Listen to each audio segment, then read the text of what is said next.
Assalamualaikum warahmatullahi wabarakatuh. Hai viewers, welcome back to my channel. Di sini saya Alfiani Fadila akan sharing sedikit mengenai cara Kementerian Agraria dan Tata Ruang atau kita bisa katakan ATR atau Badan Pertanahan Nasional BPN dalam meningkatkan layanan pertanahan. Kita tahu bahwasanya kementerian di Indonesia ini dalam melakukan tugas pasti sangat baik. Begitu juga dalam meningkatkan kinerjanya. Dan sama halnya dengan Kementerian Agraria ini. Mereka terus melakukan percepatan reforma agraria dan memberikan kepastian hukum atas hak tanah masyarakat melalui pendaftaran tanah sistematis lengkap atau bisa dikatakan dengan PTSL. Jadi tujuannya apa sih adanya hal ini? Tujuannya adalah untuk menjamin pemerataan sosial ekonomi dan mengurangi konflik pertanahan. Karena kita tahu bahwa di Indonesia masih banyak sekali sengketa tentang pertanahan. Oke, langsung saja. Selanjutnya, jadi begini. Setiap tahun sertifikat tanah di Indonesia hanya menghasilkan 1 juta per tahunnya. Nah, kemudian pada tahun 2017 ini mulai ada kenaikan hingga 5 juta sertifikat tanah yang dihasilkan.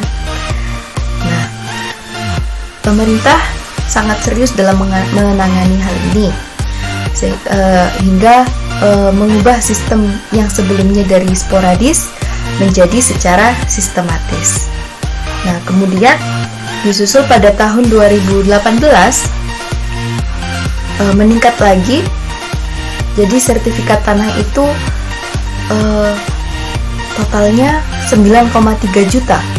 Dan hal ini itu nanti diharapkan bahwa 2025 seluruh tanah di Indonesia telah terdaftar. Seperti itu. Jadi ketika kita telah memiliki sertifikat tanah atau tanah kita sudah terdaftar di negara kita, pasti kita akan dimudahkan dalam hal kepemilikan tanah, dalam penggunaan, dalam pemanfaatan seperti itu. Ketika nanti kita mengalami sengketa, kita juga memiliki bukti bahwa sertifikat ini tadilah sebagai senjata untuk kita dalam melawan persengketaan itu. Nah, kemudian ketika kita melakukan sesuatu, pastinya kita akan menemukan suatu hambatan atau tantangan. Sama halnya dengan Kementerian Agraria dalam meningkatkan layanan pertanahannya. Nah, tantangannya itu diantaranya kurangnya juru ukur dalam melakukan pengukuran bidang tanah objek PTSL. Kemudian ada juga tantangannya yaitu konflik tanah yang membuat adanya klusteriasi status tanah. Seperti itu. Kemudian reforma agraria ini itu ada 2 konsepnya. Yang pertama legislasi aset, yang mana ini itu ditujukan kepada masyarakat yang memiliki tanah akan tetapi mereka tidak memiliki sertifikat.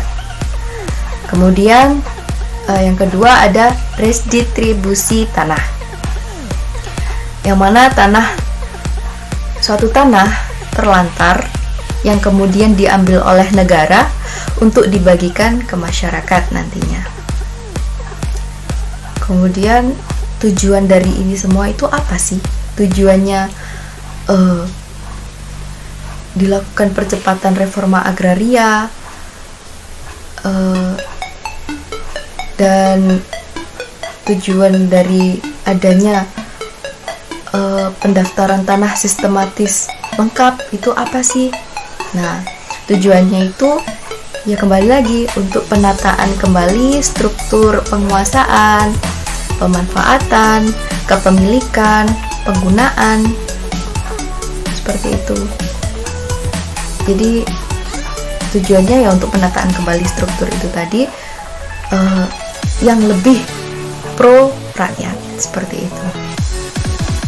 Jadi ini yang bisa saya sampaikan tentang cara Kementerian Agraria dalam meningkatkan layanan pertanahan di Indonesia. Seperti itu. Mungkin itu saja. Terima kasih atas perhatiannya. Wassalamualaikum warahmatullahi wabarakatuh. Bye-bye.